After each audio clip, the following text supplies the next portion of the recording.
ജാനകിയുടെയും അബിയുടെയും വീട് ഇന്നത്തെ എപ്പിസോഡിലേക്ക് എല്ലാ പ്രിയപ്പെട്ടവർക്കും സ്വാഗതം. നകുലനു വേണ്ടി ജാനകിയോട് സംസാരിക്കുവാനെത്തിയ ഇന്ദ്രജയോട് ജാനകി സംസാരിക്കുന്നത് കാണിച്ചുകൊണ്ടാണ് ഇന്നത്തെ എപ്പിസോഡും ആരംഭിക്കുന്നത്. ജാനകി പറയുകയാണ്, മാഡം, ഞാനൊരു അനാഥയായ പെണ്ണാണ്.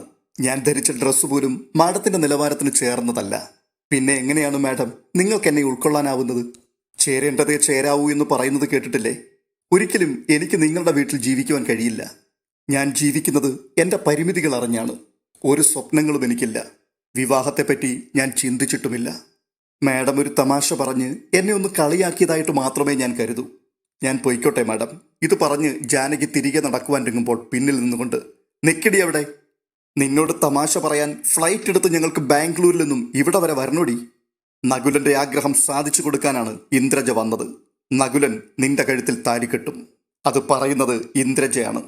ഞങ്ങൾ ആരാണെന്നടി നീ കരുതിയത്? അപ്പോൾ ജാനകി, ഞാനിവിടുത്തെ ജോലി വേണ്ടെന്ന് വെച്ചാൽ നിങ്ങളെ പിന്നെ മാഡം എന്ന് വിളിച്ച് ഭവ്യത കാണിച്ചു നിൽക്കേണ്ട ആവശ്യം എനിക്കില്ലല്ലോ. ശൂന്യതയിൽ നിന്നാണ് ജാനകി വന്നതും ഇവിടെ വരെ എത്തിയതും. അതെങ്ങനെയെന്ന് വായിൽ സ്വർണ്ണക്കരണ്ടിയുമായി ജനിച്ച നിങ്ങൾക്ക് പറഞ്ഞാൽ മനസ്സിലാവില്ല. മാഡം, എന്നെ എൻ്റെ വഴിക്ക് വിട്ടേക്ക്. ഞാൻ ഈ കാര്യം ഇവിടെ മറ്റാരോടും പറയില്ല. എടി, ഈ നിമിഷം മുതൽ നിന്റെ വഴി അത് ഞാൻ വെട്ടുമടി. നിന്നെ ആ വഴിയിലൂടെ ഞാൻ തെളിയിച്ച് നിനക്കൊരുക്കിയ ആ കൂട്ടിൽ ഞാൻ കയറ്റിയിരിക്കും. അത് നീ ഓർത്തു വെച്ചോ. നിന്നെ നകുലൻ മോഹിച്ചിട്ടുണ്ടെങ്കിൽ നിന്നെ ഞാൻ അവന് സമ്മാനിച്ചിരിക്കും. ഇത്രയും കേട്ടിട്ട് ഒരമ്പരപ്പോടെ ജാനകി പിന്തിരിഞ്ഞു പോവുകയാണ്. തുടർന്ന് വീണ്ടും കാണുന്നത് അബിയുമായി ബീച്ചിൽ നിന്നുകൊണ്ട് ജാനകി സംസാരിക്കുന്ന കാഴ്ചകളാണ്. അബി പറയുകയാണ്, ആരോരുമില്ലാത്ത നീ അതൊരു മഹാഭാഗ്യമായി കാണില്ല എന്ന് എനിക്കറിയാം. ഞാൻ നിന്നെ പ്രപ്പോസ് ചെയ്തപ്പോഴും അതുതന്നെയാണല്ലോ സംഭവിച്ചത്. അല്ല, അതവര് അവിടെ കൊണ്ട് അവസാനിപ്പിച്ചോ? അവസാനിപ്പിച്ചില്ല എന്നല്ലേ മനസ്സിലാക്കേണ്ടത്? അത് തന്നെയാണ് ഞാനും പ്രതീക്ഷിച്ചത്. അവർക്ക് വലിയ അപമാനമല്ലേ ഉണ്ടായത്? എന്നെ ജോലിയിൽ നിന്ന് അവർ പിരിച്ചുവിടുമെന്ന് ഞാൻ കരുതി. എനിക്കതിൽ വലിയ നിരാശയും ഒന്നും ഉണ്ടായില്ല. അതിനു മുൻപ് തന്നെ ഞാൻ ആ ജോലി ഉപേക്ഷിക്കുവാൻ മനസ്സുകൊണ്ട് തീരുമാനിച്ചു കഴിഞ്ഞിരുന്നു. ഓഫീസിലെല്ലാവരും ആ പ്രപ്പോസലിനെ കുറിച്ച് അറിഞ്ഞു. എല്ലാവരും എന്നെ മറ്റൊരു കണ്ണാൽ കാണാൻ തുടങ്ങി. ഞാൻ ജോലി ഉപേക്ഷിക്കാൻ പോകുന്നതറിഞ്ഞിട്ട് MD-യുടെ ഓഫീസിൽ നിന്നും ഇടപെടലുണ്ടായി. 3 മാസം ആ കമ്പനിയിൽ ഞാൻ ജോലി ചെയ്യണമെന്ന് ആ കരാറിലുണ്ടായിരുന്നു അത്രേ. ഇത് കേട്ടിട്ട് അബി, അപ്പോൾ നീ അതിൽ പെട്ടുപോയി അല്ലേ? അതെ. ഓഫീസിൽ വെച്ച് നകുലൻ സ്വാതന്ത്ര്യമെടുത്ത് എന്നോട് പെരുമാറാൻ തുടങ്ങി. അയാൾക്ക് ഭക്ഷണം വിളമ്പിക്കൊടുക്കുവാൻ വരെ എന്നോട് ആവശ്യപ്പെട്ടു. നിരന്തരം അയാളുടെ ഓഫീസിലേക്ക് വിളിക്കും. 1 മണിക്കൂറിലധികം അയാൾ എന്നോട് സംസാരിക്കും. പക്ഷേ വിവാഹത്തെപ്പറ്റി ഒന്നും പറയാറില്ല. പിന്നീടാണ് എനിക്കതിനുള്ള ഉത്തരം കിട്ടിയത്. നകുലൻ ഞാനുമായിട്ടുള്ള വിവാഹം സ്വയം ഉറപ്പിച്ചു കഴിഞ്ഞിരുന്നു. ഓഫീസിലെ പലരും ഉപദേശങ്ങളുമായി വന്നു. തേടി വന്ന ഭാഗ്യം വേണ്ടെന്ന് വെച്ചാൽ പിന്നീട് പശ്ചാത്തപിക്കേണ്ടി വരുമെന്ന് അവർ പറഞ്ഞു. അവർ ചെയ്തതെല്ലാം നകുലന്റെ ഏട്ടത്തിയമ്മയുടെ ഉപദേശങ്ങൾ അനുസരിച്ചായിരുന്നു. ഒരനാഥ പെണ്ണിനു വേണ്ടി അവരെന്തിനാണ് ഇങ്ങനെയൊക്കെ ചെയ്യുന്നതെന്നായിരുന്നു എൻ്റെ മനസ്സിലെ ചിന്ത. വിവാഹമല്ല, മറ്റെന്തോ ആണ് അവർ മനസ്സിൽ കാണുന്നതെന്ന് എൻ്റെ കൂടെ ജോലി ചെയ്ത സുമിയോട് ഞാൻ പറഞ്ഞു. പക്ഷേ അത് അവൾ ആരോടോ പറഞ്ഞ് അങ്ങനെ ഇന്ദ്രജ മാഡം അറിഞ്ഞു. വിവാഹ നിശ്ചയം, അത് കഴിഞ്ഞ് ആഡംബരപൂർവ്വമുള്ള വിവാഹം, ഇതൊക്കെയാണ് അവരാഗ്രഹിക്കുന്നതെന്ന് ഇന്ദ്രജ മാഡം എന്നെ ഫോണിൽ വിളിച്ചു പറഞ്ഞു. ഇതൊക്കെ കേട്ടിട്ട് അബി ചോദിക്കുകയാണ്, അനിയന് വേറൊരു പെണ്ണിനെയും കിട്ടിയില്ലെന്ന് നീ ചോദിച്ചു കാണുമല്ലോ? ഉറപ്പായിട്ടും ഞാനത് ചോദിച്ചു. അവർക്കത് ഫീൽ ചെയ്തു. അവൻ തേടി നടന്ന പെണ്ണ് നീ ആയതുകൊണ്ടാണ് ഞങ്ങൾ അന്തസ്സും അഭിമാനവും എല്ലാം മാറ്റിവെച്ചിട്ട് നിന്റെ പിറകെ വന്നതെന്ന് അവർ നീരസത്തോടെ എന്നോട് പറഞ്ഞു. നിന്നെ കൊല്ലാനോ വിൽക്കാനോ അല്ല അവൻ ആഗ്രഹിക്കുന്നത്, സ്വന്തം ഭാര്യയാക്കി കൂടെ നിർത്താനാണ് എന്ന് ആ സ്ത്രീ പറഞ്ഞു. അപ്പോൾ ഞാൻ അവരോട് പറഞ്ഞു, വിവാഹ ജീവിതം എന്നൊന്നുള്ളത് ഞാൻ സ്വപ്നം കാണുന്നേയില്ലെന്ന്. പക്ഷേ അവരെൻ്റെ ഫോണിൽ നിരന്തരം വിളിച്ചുകൊണ്ടേയിരുന്നു. നകുലൻ പറയേണ്ടതെല്ലാം ആ സ്ത്രീ പറഞ്ഞുകൊണ്ടിരുന്നു. ദയവ് ചെയ്ത് അയാളെ ഒന്ന് പിന്തിരിപ്പിക്കുവാൻ ഞാൻ അവരോട് യാചിച്ചു പറഞ്ഞു. ഞാൻ കരഞ്ഞുപോയി അബേട്ട. പക്ഷേ ആ സ്ത്രീക്ക് അതൊന്നും കേൾക്കാനുള്ള മനസ്സുണ്ടായിരുന്നില്ല. നകുലൻ്റെ ജീവിതത്തിൽ മറ്റൊരു പെണ്ണുണ്ടാവില്ല, ആ പെണ്ണ് നീ മാത്രമായിരിക്കും എന്ന് പറഞ്ഞ് അവർ ദേഷ്യത്തോടെ ഫോൺ വെച്ചു. എൻ്റെ വേദനകൾ പങ്കുവെക്കുവാൻ എനിക്ക് ആരാണുള്ളത്? അത്രയും കാലം അനാഥയായി ജീവിച്ചതിൻ്റെ വേദന ഞാൻ അറിഞ്ഞിരുന്നില്ല. അച്ഛൻ എന്നെ അറിയിച്ചിരുന്നില്ല എന്ന് പറയുന്നതായിരിക്കും സത്യം. സ്കൂൾ, കോളേജ്, തുടർ പഠനങ്ങൾ, അങ്ങനെയെല്ലാം ഞാൻ ജീവിച്ചിരുന്നത് ഓർഫനേജിന് പുറത്ത് തന്നെയായിരുന്നു. അവിടെയൊക്കെ എൻ്റെ ക്ഷേമം അന്വേഷിക്കുവാനും സൗകര്യങ്ങൾ ചെയ്തു തരുവാനും ഒരു മനുഷ്യൻ വരുമായിരുന്നു. എൻ്റെ സ്പോൺസറുടെ ആളാണെന്നാണ് അദ്ദേഹം പറഞ്ഞിരുന്നത്. ആ മനുഷ്യൻ ആരായിരുന്നുവെന്ന് ഇന്നെനിക്കറിയാം. അച്ഛൻ്റെ പഴയ അക്കൗണ്ടൻ്റായിരുന്ന ഈശ്വര അയ്യങ്കാർ. അദ്ദേഹത്തെയാണ് സക്കീർ ബായി കേദാർനാഥിൽ പോയി കണ്ടതും വിവരങ്ങൾ അറിഞ്ഞതും. എനിക്ക് ജോലി കിട്ടി സ്വന്തം കാലിൽ നിൽക്കുവാൻ തുടങ്ങിയപ്പോൾ ആ മനുഷ്യനുമായുള്ള എല്ലാ ബന്ധങ്ങളും അറ്റുപോയി എന്ന് എനിക്ക് തോന്നി. ശരിക്കും ഞാൻ അനാഥത്വം അനുഭവിക്കുവാൻ തുടങ്ങിയത് സ്വന്തം കാലിൽ നിൽക്കുവാനുള്ള പ്രാപ്തയായപ്പോഴാണ്. ഞാൻ ഓഫീസിൽ നിന്ന് ലീവ് എടുത്തു, വാടക വീട്ടിലേക്ക് മാറി. ഓർഫനേജിലേക്ക് മടങ്ങിപ്പോകുവാൻ എനിക്ക് മനസ്സ് വന്നില്ല. 3 മാസം തികഞ്ഞു കിട്ടാനുള്ള പ്രാർത്ഥനയായിരുന്നു എനിക്ക്. ആ സമയത്ത് ഒരു ദിവസം എന്നെ ഞെട്ടിച്ചുകൊണ്ട് നകുലൻ ഞാൻ താമസിച്ചിരുന്ന വാടക വീട്ടിലേക്ക് വന്നു. സത്യത്തിൽ അന്നാണ് ഞാൻ നകുലന്റെ ശരിക്കുമുള്ള മുഖം കാണുന്നത്. തുടർന്ന് കാണുന്നത് വാടക വീട്ടിലെത്തിയ നകുലനും ജാനകിയും തമ്മിലുള്ള കൂടിക്കാഴ്ചയാണ്. ജാനകി ഒരു ഗ്ലാസ് ചായയും ഒക്കെയായിട്ട് കിച്ചണിൽ നിന്നും ഇറങ്ങി വരുമ്പോൾ പെട്ടെന്ന് ജാനകിയുടെ മുൻപിലേക്ക് നകുലൻ എത്തുകയാണ്.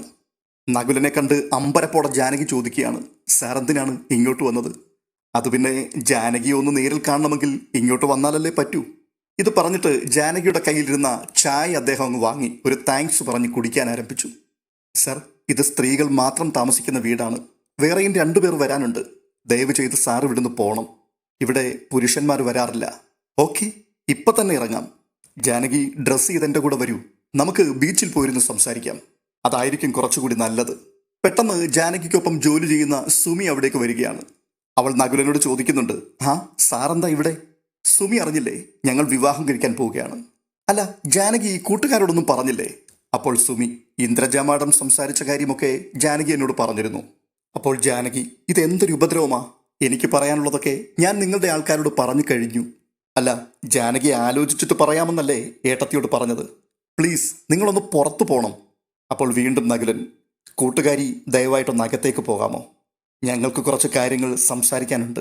ഇല്ല, സുമി ഒരിടത്തും പോകുന്നില്ല. എനിക്ക് നിങ്ങളോടൊന്നും സംസാരിക്കാനുമില്ല. ദയവായി നിങ്ങൾ ഇവിടുന്ന് പോകണം. ഇത്രയും കേട്ടിട്ടും വീണ്ടും നകുലൻ സുമിയുടെ മുഖത്തേക്ക് നോക്കി പറയുകയാണ്, കൂട്ടുകാരിയോട് ഞാനൊരു കാര്യം ആവശ്യപ്പെട്ടിരുന്നു. ആ സർ, നിങ്ങൾ സംസാരിക്കൂ, ഞാൻ പോയി തരാം. അപ്പോൾ നകുലൻ, ഇതാണ് നല്ല ഫ്രണ്ട്, പ്ലീസ്. ഇത് കേട്ടിട്ട് സുമി അവിടുന്ന് നടന്നു നീങ്ങുകയാണ്. പിന്നെയും ജാനകി പറയുകയാണ്, നിങ്ങളുടെ ഏട്ടനും ഏട്ടത്തിയും എന്നെ കാണുവാൻ വന്നിരുന്നു. ഞാൻ അവരോട് പറയേണ്ടതെല്ലാം പറഞ്ഞു കഴിഞ്ഞു. ഒരു വീണ്ടു വിചാരവും ഇല്ലാത്ത തന്നെയാണ് സംസാരിച്ചത്. പിന്നെയും എന്തിനാണ് നിങ്ങൾ എൻ്റെ വാടക വീട് തേടി വന്നത്? ഒരു കാര്യം ആഗ്രഹിച്ചാൽ അത് നേടി തന്നെ എടുക്കണം. എങ്കിലല്ലേ അതിനൊരു ത്രില്ലുണ്ടാവൂ. അപ്പോഴല്ലേ ജയിച്ചു എന്ന് പറയാൻ പറ്റൂ. പിന്തുടർന്ന് സ്വന്തമാക്കുന്നതിൻ്റെ സുഖം കയ്യിൽ വന്നു ചേരുന്നതിനുണ്ടാവില്ല. ജാനകി അതിൻ്റെ സുഖം അനുഭവിക്കും. എപ്പോഴാണെന്നോ? നമ്മുടെ വിവാഹത്തിന്. മുഖം തിരിച്ചു നിന്നിട്ട് നമ്മുടെ വിവാഹം നടന്നു കഴിയുമ്പോൾ. അങ്ങനെ ഒരു സുഖം എനിക്ക് വേണ്ടെങ്കിലോ? അല്ല ജാനകി, ജാനകി ഒരു ഓർഫൻ ആയതുകൊണ്ടുള്ള കോംപ്ലക്സ് ആണോ? ജാനകിയുടെ പ്രശ്നം എന്താണെന്ന് എനിക്കറിയാം. വലിയൊരു കുടുംബത്തിൽ ചെന്ന് കയറാനുള്ള യോഗ്യത അത് പോരാ എന്നുള്ള തോന്നൽ. അവിടെയുള്ളവർ തന്നെ അവഗണിച്ച് കളയുമോ എന്നുള്ള ചിന്ത. കുത്തുവാക്കുകൾ പറഞ്ഞ് നോവിക്കുമോ എന്നുള്ള വീണ്ടു വിചാരം. ഇതൊക്കെയല്ലേ ജാനകിയെ പിൻപോട്ട് വലിക്കുന്നത്? നകുലൻ സാർ മനസ്സിലാക്കേണ്ട ഒരു കാര്യമുണ്ട്. ഓരോരുത്തർക്കും ഓരോ വിലയുണ്ട്. അവർക്ക് കിട്ടുന്ന ജീവിതത്തിൽ സന്തുഷ്ടരാണ്. കൊച്ചു വീട്ടിൽ സന്തോഷത്തോടെ ജീവിക്കുന്നവർ കൊട്ടാരം പോലൊരു വീടില്ലല്ലോ എന്നോർത്ത് സങ്കടപ്പെടാറില്ല. കാറുള്ളവൻ കാറിൽ പോകും, അല്ലാത്തവൻ ബസ്സിൽ പോകും. ഉള്ളവന് അതിൻ്റെ വ്യത്യാസം കാണും. നിങ്ങളുടെ ഏട്ടത്തി കരുതിയത് ഇതൊക്കെ പറയുമ്പോൾ ജാനകി അങ്ങ് ഭ്രമിച്ചു പോകുമെന്നാണ്. പക്ഷേ എനിക്കുമുണ്ട് മനസ്സും ആത്മാഭിമാനവും. അതിനെ ചവിട്ടിമെതിക്കാൻ ആരെയും ഞാൻ സമ്മതിക്കില്ല. വേട്ടയാടി പിടിച്ച് നിങ്ങൾക്ക് സുഖം കാണാനുള്ളതല്ല എൻ്റെ ജീവിതം. അതുകൊണ്ട് നകുലൻ സാർ നേരം വൈകാതെ പോകാൻ നോക്ക്. ഇത്രയും കേട്ടിട്ട് ഒരു ചിരിയോടെ നകുലൻ പറയുകയാണ്, നീ എന്നെ കൂടുതൽ അങ്ങ് മോഹിപ്പിക്കുകയാണല്ലോ ജാനകി. നിന്നെ കൈവിട്ട് കളയാൻ കഴിയാത്ത വിധം ഞാൻ നിനക്കങ്ങ് കീഴടങ്ങി പോവുകയാണ്. പിന്നെ നകുലൻ ഒരു പെണ്ണിനെ സ്വന്തമാക്കുന്നുണ്ടെങ്കിൽ അത് ജാനകി തന്നെയായിരിക്കും. നീ എനിക്ക് വേണ്ടി മാത്രം ജനിച്ചവളാണ്. നിങ്ങൾ സ്വന്തം വില കളയുകയാണ്. അതോ നിങ്ങൾക്ക് കാര്യമായിട്ട് എന്തെങ്കിലും തകരാറുണ്ടോ? ഇത് കേട്ടിട്ട് ഒരു പൊട്ടിച്ചിരിയോടെ നകുലൻ പറയുകയാണ്, അതെ, ഞാൻ അല്പം മെന്റലാണ്. അല്പമല്ല, ഒരുപാട്. അത് നിന്റെ കാര്യത്തിൽ മാത്രമാണ്. ഞാൻ ഏട്ടത്തിയോട് പറയാൻ പോവുകയാണ്, ഞാൻ ജാനകിയോട് സംസാരിക്കുകയും വിവാഹത്തിന്റെ സമ്മതം വാങ്ങുകയും ചെയ്തു എന്ന്. നീ എനിക്ക് തന്ന വാക്കു മാറ്റി പറഞ്ഞാൽ ആരോ നമ്മളെ തമ്മിൽ അകറ്റാൻ ശ്രമിച്ചു എന്നും ഞാൻ പറയും. അത് ഓഫീസിലെ ആരുമാവാം, അല്ലെങ്കിൽ നിന്റെ കൂട്ടുകാരിയുമാവാം. ഒരെണ്ണത്തിനെ ഈ നകുലൻ വെറുതെ വിടില്ല. നിങ്ങളൊന്ന് ഇറങ്ങിപ്പോയേ. ഓക്കെ, എല്ലാം കോംപ്രമൈസ്. ഇനി നമ്മുടെ വിവാഹം. I love you Janaki. നിന്റെ നിഷേധം നകുലന്റെ സമ്മതം. അപ്പോൾ സി യു. ഇത് പറഞ്ഞിട്ട് നകുലൻ അവിടുന്ന് മടങ്ങിപ്പോവുകയാണ്. ഇത്രയും കണ്ടിട്ട് ജാനകി പറയുകയാണ്, ഛേ, ഇയാൾക്ക് എന്തോ തകരാറുണ്ട്. ഇത് ഭ്രാന്ത് തന്നെയാണ്. ഇത് കേട്ടുകൊണ്ട് വന്നിട്ട് സുമി പറയുകയാണ്, തകരാറൊന്നുമല്ല, ആരെയും വിശ്വാസത്തിലെടുക്കാത്തതാണ് ജാനകി നിന്റെ പ്രശ്നം.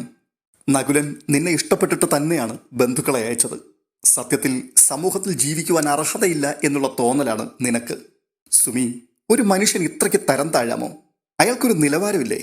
എടി, പ്രണയത്തിന്റെ മുൻപിൽ എന്തു നിലവാരമാണുള്ളത്? നീ ഇന്ദ്രജ മാഡത്തോട് പ്രതികരിച്ചപ്പോൾ നിനക്കൊരു ഇമേജ് വന്നിട്ടുണ്ട്. അതെ, അവരുടെ പണവും പ്രൗഢിയും കണ്ടിട്ട് കണ്ണു തള്ളിപ്പോകുന്നവളല്ല നീ എന്നുള്ള ഇമേജ്. അവര് വേണ്ടെന്ന് വെച്ച് പോയെന്നായിരുന്നു ഞാൻ കരുതിയിരുന്നത്. പക്ഷേ നകുലൻ സാറിന് നിന്നോടുള്ള സ്നേഹം കൊണ്ടാണ് വീണ്ടും നിന്നെ തിരഞ്ഞു വന്നത്. നീ ആ മനുഷ്യനെ അപമാനിച്ചിട്ടും അയാൾ അത് ചിരിയോടെ കേട്ടു നിന്നത് നിന്റെ ജയമായി കരുതല്ലേ ജാനകി? അതെടി, ഞാൻ അഹങ്കാരി തന്നെയാ. അതല്ലേ നീ പറഞ്ഞു വരുന്നത്? ജാനകി, ഒരു മനുഷ്യൻ താണു തരുമ്പോൾ അയാൾ മെന്റലാണെന്ന് പറയരുത്. നീ എല്ലാവരെയും കാണുന്നത് സംശയത്തിന്റെ കണ്ണിൽ മാത്രമാണ്. എനിക്ക് കൂടുതലൊന്നും പറയാനില്ല. നീ സ്വയമായി ഒന്ന് ചിന്തിച്ചു നോക്കിയാൽ കൊള്ളാം. ഇത് പറഞ്ഞിട്ട് സുമി ജാനകിയുടെ മുൻപിൽ നിന്ന് പോവുകയാണ്. വീണ്ടും കാണുന്നത് ജാനകിയെയും അബിയെയുമാണ്. അബിയോട് ജാനകി പറയുകയാണ്, 2 ദിവസം കഴിഞ്ഞപ്പോൾ ഓർഫനേജിൽ നിന്ന് മദർ ആൽബി വിളിച്ചു. ഓർഫനേജിനെ സംബന്ധിച്ചൊരു കാര്യം സംസാരിക്കാനുണ്ട്. എത്രയും വേഗം ഓർഫനേജ് വരെ വന്നു പോകണമെന്ന് മദർ ആവശ്യപ്പെട്ടു. തൽക്കാലം കിട്ടിയൊരാശ്വാസമായി കണ്ട് ഞാൻ ഓർഫനേജിലേക്ക് പോയി. പക്ഷേ ഞാൻ അവിടെ ചെല്ലുമ്പോഴറിയുന്നത് ഇന്ദ്രജ മാഡം ഓർഫനേജിൽ ചെന്ന് എനിക്ക് വേണ്ടപ്പെട്ടവരോടെല്ലാം വിവാഹകാര്യത്തെക്കുറിച്ച് സംസാരിച്ചതാണ്. അങ്ങനെ ഒരു നീക്കം ഞാൻ സ്വപ്നത്തിൽ പോലും കരുതിയിരുന്നില്ല. ആ സ്ത്രീ അവിടുത്തെ പാവങ്ങളോട് പറഞ്ഞത് ഞാനും നകുലിനും തമ്മിൽ അടുപ്പത്തിലായിരുന്നുവെന്നാണ്.